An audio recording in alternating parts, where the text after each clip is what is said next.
Alright, so here's what we are doing, guys. We are building a full production island.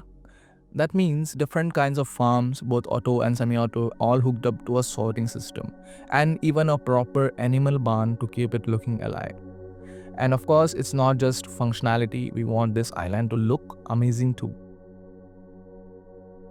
So we began this journey with absolutely nothing, just the two of us, deep inside the forest, surrounded by trees. It's the classic start, right? Cut some logs, craft planks, and get things going. So yeah, we started chopping a few trees, got some logs, and crafted our first planks. Then came the crafting table, which we crafted using the planks. Then we made some sticks, and with that crafted a wooden axe and a wooden pickaxe. It's not much, but it gets the job done, right? Then with a wooden pickaxe in hand, we went down into a small pit nearby and mined some cobblestone.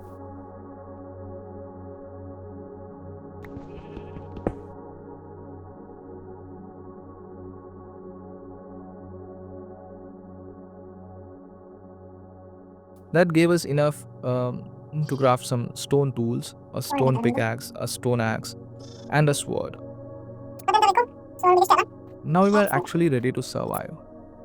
By the end of day 1, we needed a bed. It was already getting dark and we didn't really want to fight mobs.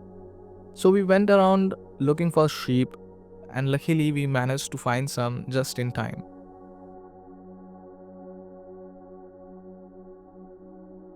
Got the wool, crafted our bed, and placed it right there in the open. Not exactly safe, but we somehow made it through the night.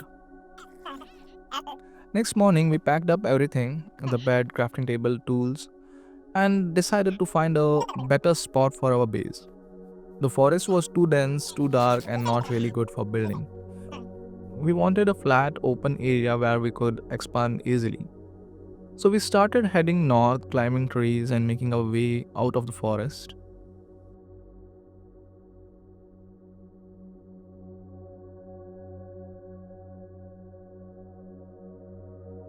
After a bit of walking, we finally saw it, a massive island surrounded by water. The island had flat land, just a few trees, and tons of open space. It was perfect for our builds. So, without wasting any time, we made our way up to the top and started clearing the area.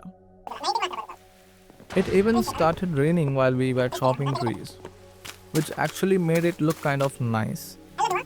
We collected a bunch of logs and also cleared all the leaves so the place looked clean and open.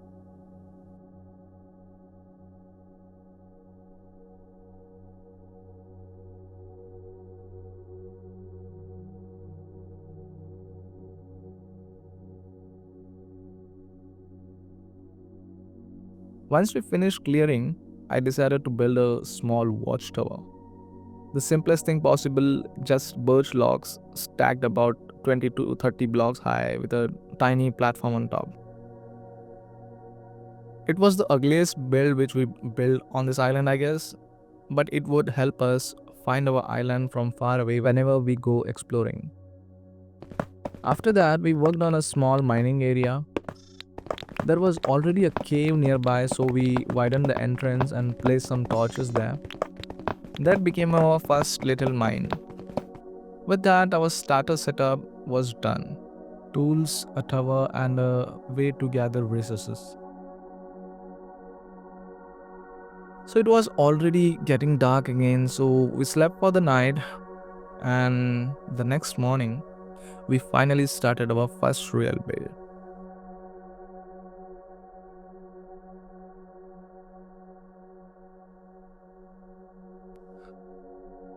So next it was time to finally build our first house. We started by cutting down a few more trees to get enough logs for the build.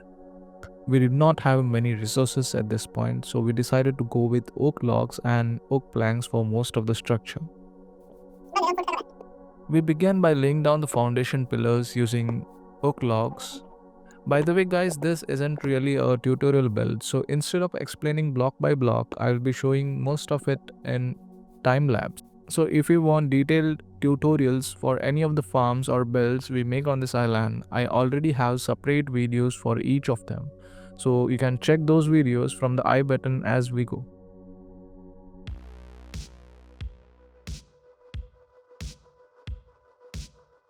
So back to the track, the first floor of the house had 3 rooms and it was already starting to take shape. It was a simple design, but it felt nice to finally have a proper base after living out in the open. So after finishing the first floor, we added a second floor mainly for storage. But then I got an idea, what if we built a small farm area right in front of the house, something like a contour farm where the crops grow in a step pattern. So we started shaping out those layers in front of the house. To add water channels between each layer, we needed bucket, which meant time to find iron, I guess. So we went down to the mines, found a few iron ores, smelted them, and crafted our first iron bucket.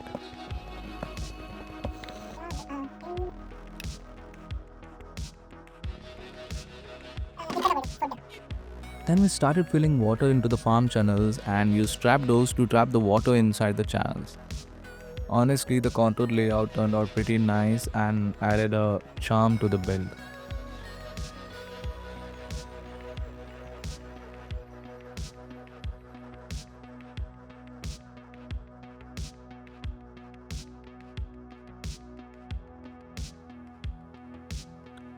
After that, we fenced off the sides of the farm and added a small staircase leading up to the house.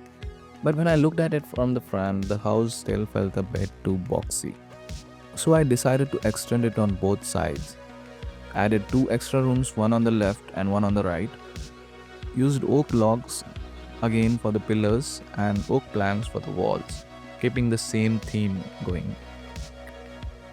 Then it was time to move inside to work on the storage area. I placed around 50 barrels for storage, 2 full lines of them, with a chimney right in the middle that connects all the way down to the furnaces on the ground floor. For the roof, we used oak stairs and made a simple slope design. Not gonna lie, it looked a bit weird at first, but after adding a few more details, it started coming together. We also added small canopies above the side rooms and a little balcony on the first floor to make the front look better. Finally, we extended the chimney all the way up to the roof, and with that, our first house was done.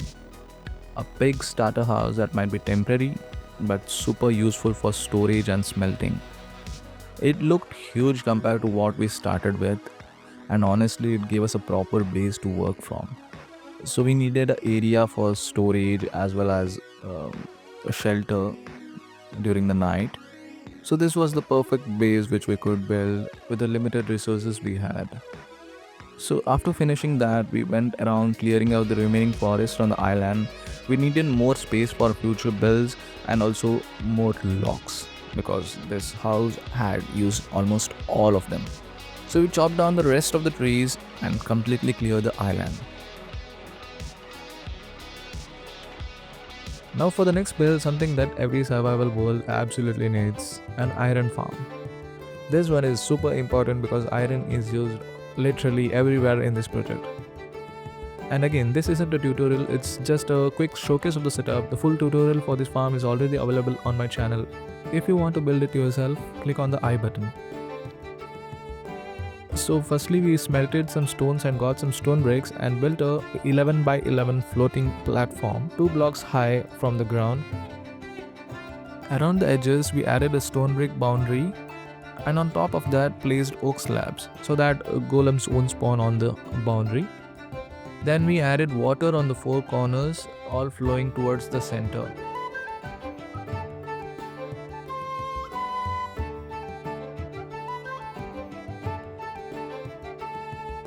Below the campfire, connect hoppers connecting to a chest on the floor to collect all the iron. Right at the center, we placed a campfire and then added signboards all around as shown. So the concept here is golems will spawn on the platform and the water will push them into the center and they will melt in the fire.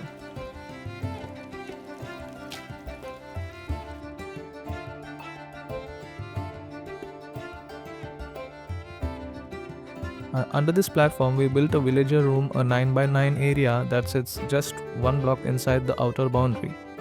For the walls, I mixed stone bricks and oak fence gates just to keep it looking a bit open and a little bit aesthetic.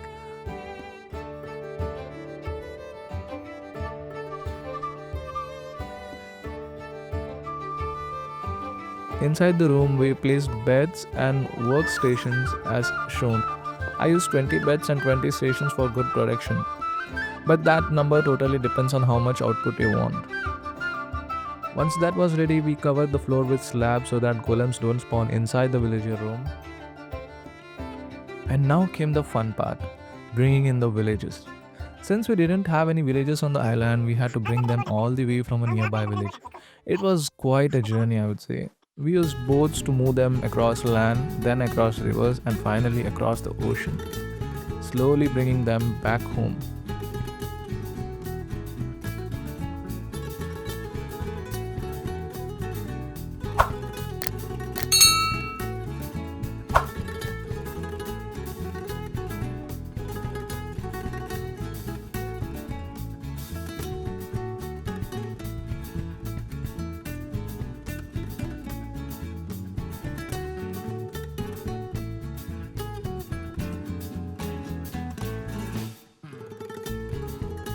Finally, we brought them to the island. Once we reached the island, we had to bring them up using pistons again. It was a bit of a work, but totally worth it. It was fun.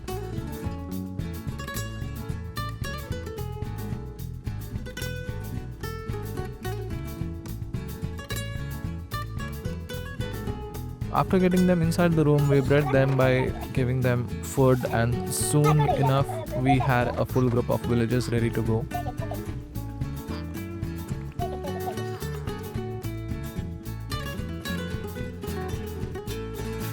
So next, we needed a zombie to scare these villagers. So we built a small rail system that goes all around the villager's room and placed the zombie in a minecart. Don't forget to name tag the zombie so it doesn't respawn, by the way.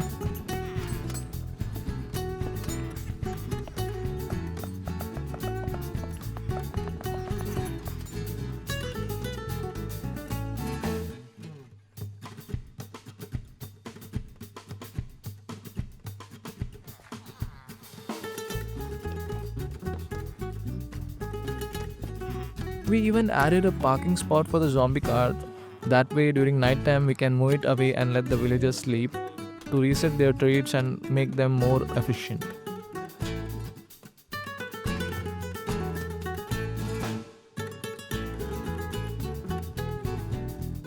Finally, we added glass dividers between the villagers and the zombie so no one escapes.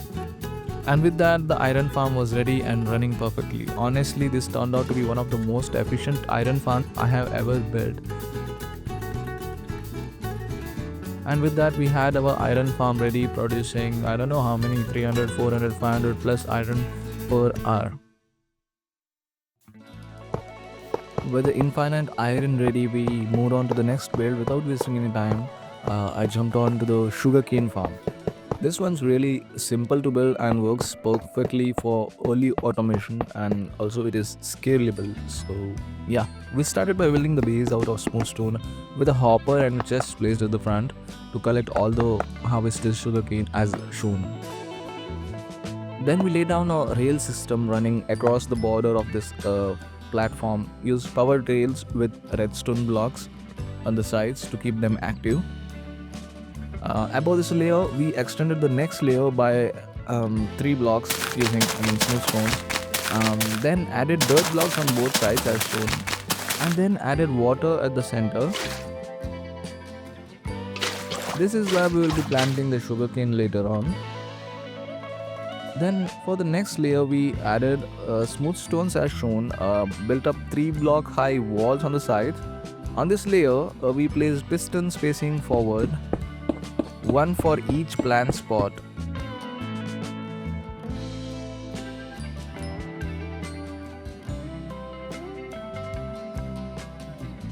Then right on top of these pistons, we added observers also facing forward.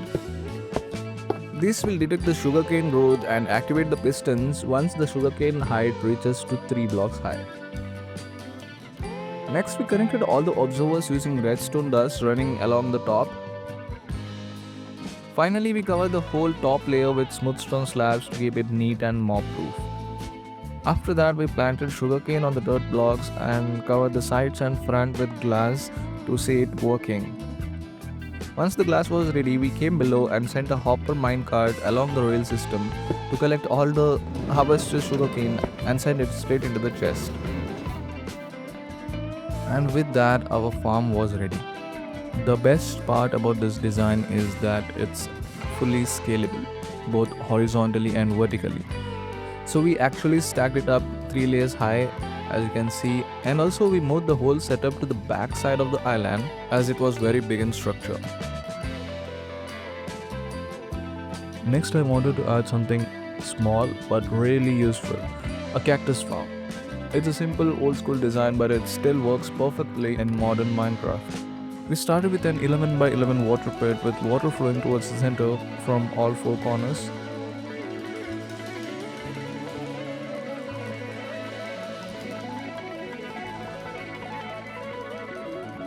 Right at the center, we placed a hopper facing downwards, connected to the chest below.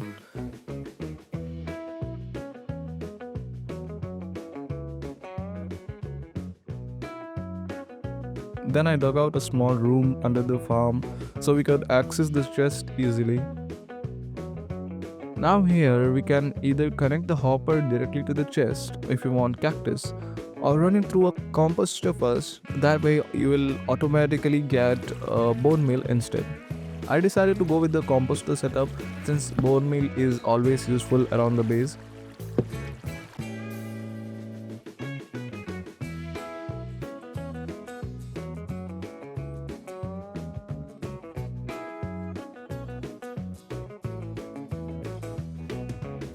Once the hopper was set up, I came back to the top. We placed sand blocks in an alternating pattern and planted cactus on top of each sand block.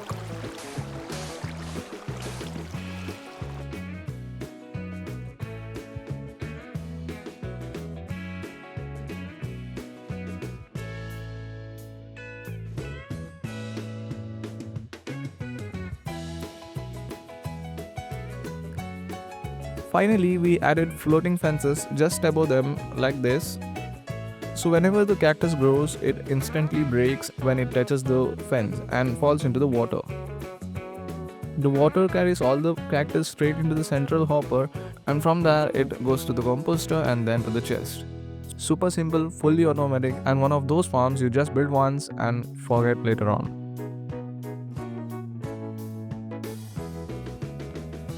Then came another quick but really useful build, a honey farm. So to build this, we started with an 11 by 11 smooth stone area as the base. On the inner edge, we placed grass blocks lining all around and then added water at 4 corners to create the same flowing pit design as before. At the center, we placed a hopper and connected it all the way down to a chest at the front so we could easily access the collection system. Next, we planted flowers along the front and sides on the grass blocks. At the back, we placed 9 beehives on the grass blocks and then 9 dispensers behind them, facing the hives. Above these, we added 9 observers facing down towards the beehives. Behind the observers, we placed another 9 smooth stone blocks and connected all of them using redstone dust on top. The last step was to add shears into each dispenser. This way, whenever the bees return to their hives, the dispensers automatically collect honeycombs. Finally, we lured in some honeybees using flowers, and once we had enough bees, we closed the door and waited for the magic to happen. And with that, our ultimate honey farm was ready, producing over 200 honeycombs per hour without us lifting a finger. The next farm is a little different, a beautiful cozy chicken coop. This one is both aesthetic and technical, and it also works automatically.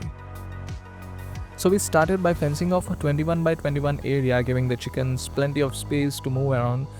By the way, this number is flexible. So then we dug out a pit 2 blocks deep inside that area and started laying down the rail network as shown. So we used both normal and powered rails going from one corner all the way to the opposite diagonal side, zigzag pattern as you can see. So the idea here is simple. Whenever we send a hopper minecraft through this track, it collects all the eggs laid by the chickens above the grass block and sends them straight into storage.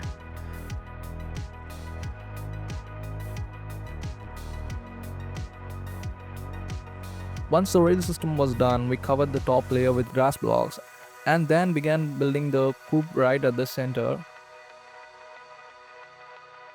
So this coop was very small, cute looking with a lot of detail. I have already uploaded a full tutorial for it on my channel. By the way, you can download each of these builds directly from my Patreon, so do check it out. For the coop, we used stripped oak logs for structure, jungle planks for the walls, and stairs for some nice detailing. Inside, we set up a few hoppers connected to a chest at the back with carpets placed on top. So we set up this just because if the chickens lay egg inside the coop, it would be collected in this small chest.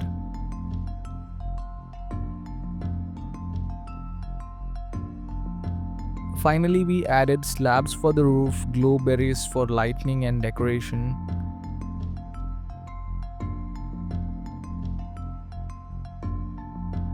And then detailed the ground outside using coarse dirt and rooted dirt to make it look more natural.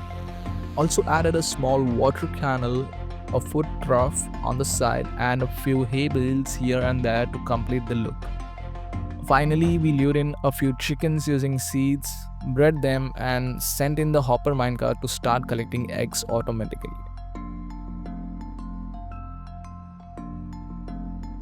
And just like that, we had the most adorable little automated chicken coop fully working and looking perfect on our island.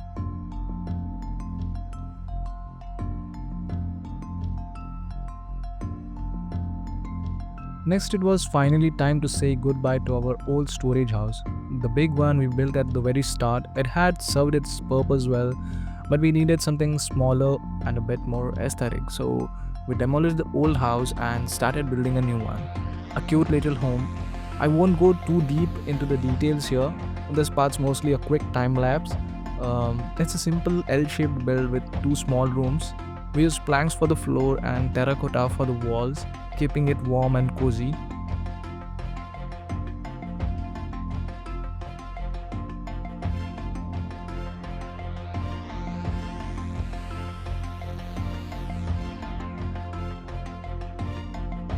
Once the first floor was done, we added the second floor and built the staircase to connect both levels.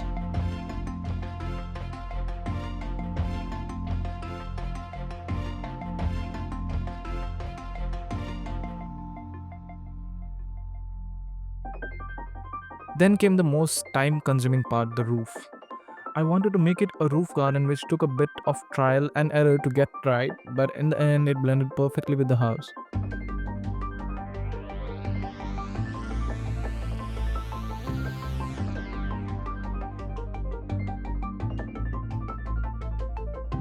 We added a balcony next using lecterns for the railing and campfires for that extended balcony look.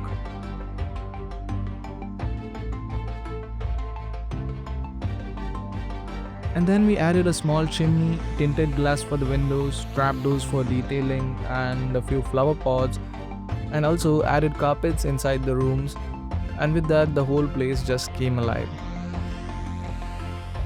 Honestly, this turned out to be one of the most satisfying little builds on the island. Let me give you a quick walkthrough of the finished house.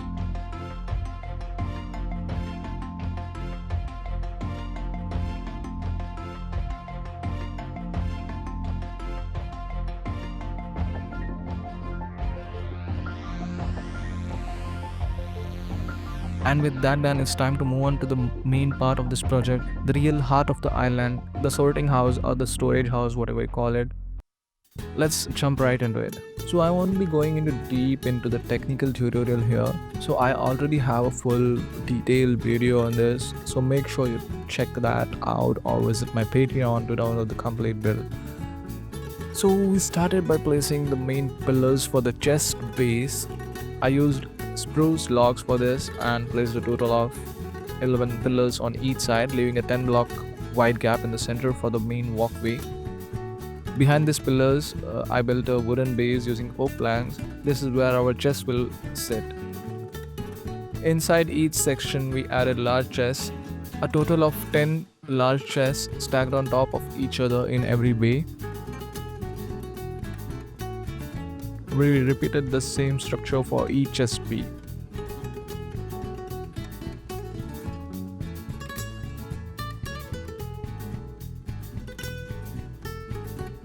Once the first floor chest bays were complete, we repeated the exact same structure for the second floor as well. But this time we just pushed the whole setup one block forward, just as shown.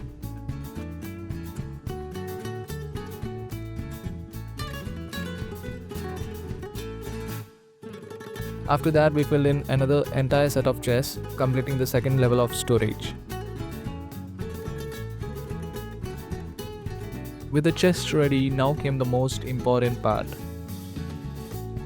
And once again, I'm saying it, for the full tutorial, please check the dedicated video on my channel. This is the classic old school sorting mechanism using hoppers, which is still one of the best and most reliable designs. So we are going with that. Behind every chest, we placed a set of hoppers connected to that specific chest. Then we built the redstone filter system using comparators, repeaters and redstone dust. So the mechanism here is each filter hopper contains 4 filter items and 1 slot with the actual item we want to sort into that chest. This is how the system decides which item goes where.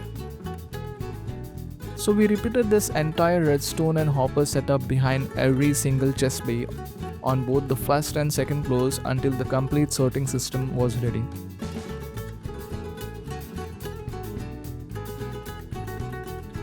Next, we created the main hopper network. This connects all the chests together, running from the bottom left all the way to the bottom right, then go up to the second floor and back across, going to the starting point.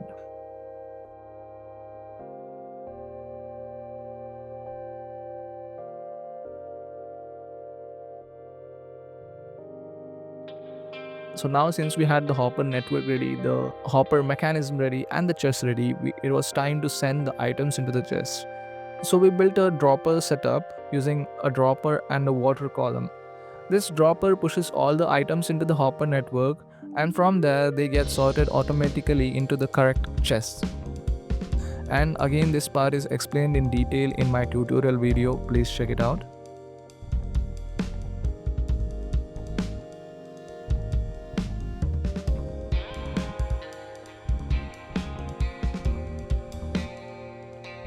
Once the whole mechanism was ready, it was time to build the external structure. So first we marked out the layout using stone bricks and added stripped oak pillars to give the building its shape.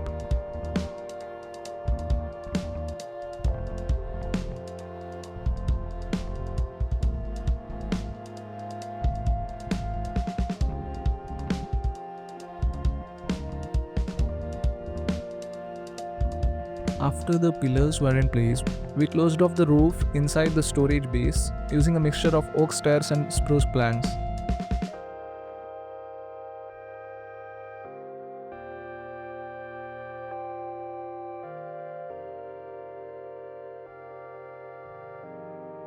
Next, we extended the pillars upward for the first floor. This is where we will build the trading hall later on, but this section will be skipped in this video, but you can see it in my tutorial video.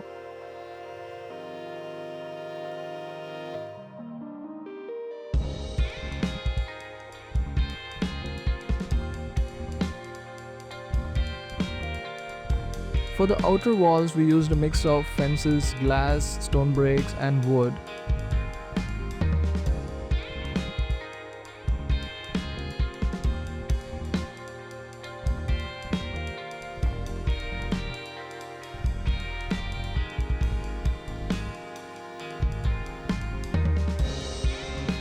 Once the walls were in place, it gave the building a rugged, industrial but clean look. On top of that, we completed the roof using a mixture of deep slate brick slabs and black stone brick slabs.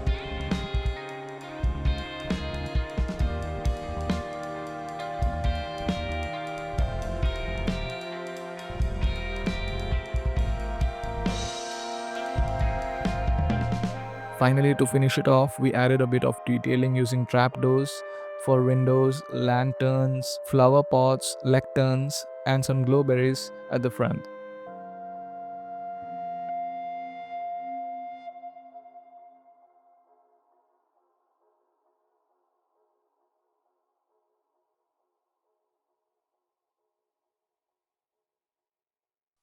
And with that, the sorting house was complete. A massive, functional, and honestly one of the most satisfying builds on this entire island.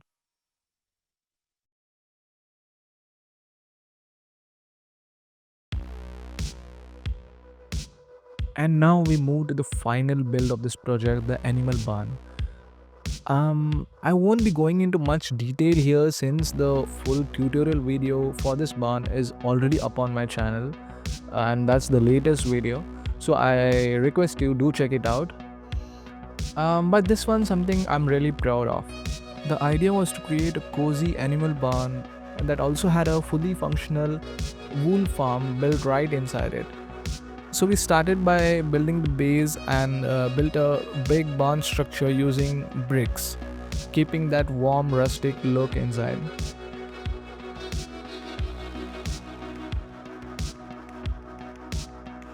Then we integrated the wool farm setup, a simple, efficient design that automatically shears the sheep and collects all the wool.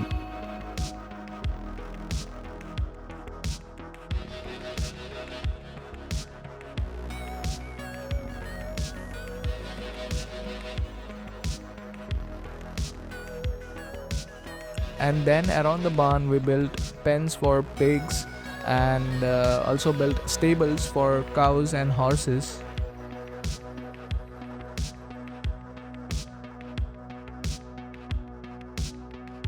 And on the outer side we fenced out grazing areas so the animals had space to move around, added a few hay bales, lanterns and small details here and there to make the whole build feel alive.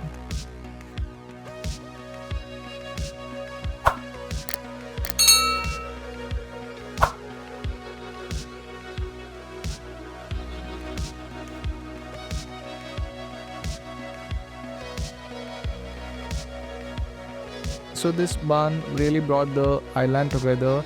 It's aesthetic, functional and adds a bit of life to all the redstone and machinery around it. So yeah, with that we also complete the final build. So I don't know, with the barn done, we had finally completed all the builds on our production island. We started this project with nothing, just a forest and an idea, and now it's turned into a fully functional island packed with automated farms and beautiful builds.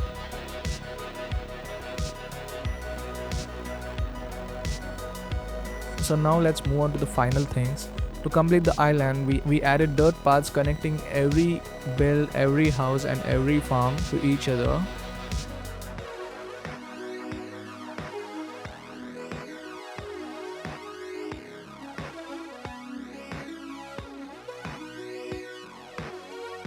We also made a little boat landing area at the edge.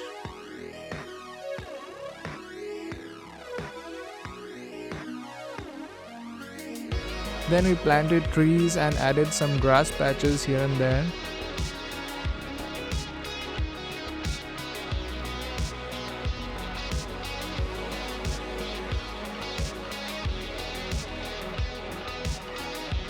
But the main thing, we still have not connected any farm to the sorting house. So now it's time to connect it. So we connected every farm to the sorting system using a rail network. Each farm now it sends its item directly into the sorter's input chest automatically through the hopper minecart.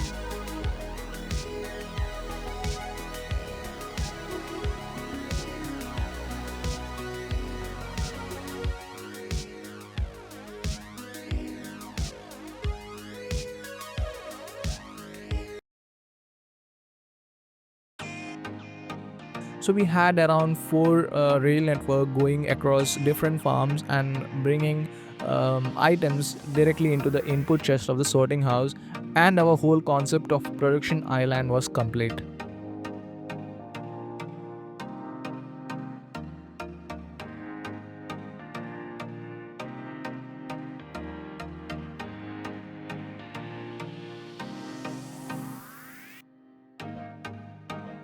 A huge project that took a lot of time and effort, but it was totally worth it. It's one of those builds you just sit back and look at and think, yeah, this came out pretty good. So, guys, wait. Before ending this, I have a genuine request to you guys. I really want to know what my viewers want on this channel. Do you like to watch challenge kind of videos, like challenge style hardcore videos, or big projects like these, or tutorial videos, or anything else? Please comment below, because I don't have enough time to do both research and videos. If you comment below, I will work on those videos and I will try to be regular on this channel. And finally, the main part, the whole build, the production island, is available for download on my Patreon. Do check it out. And yes, do not forget to like, share, and hype my video. Also subscribe my channel for regular content. And thanks for watching. See you in the next one.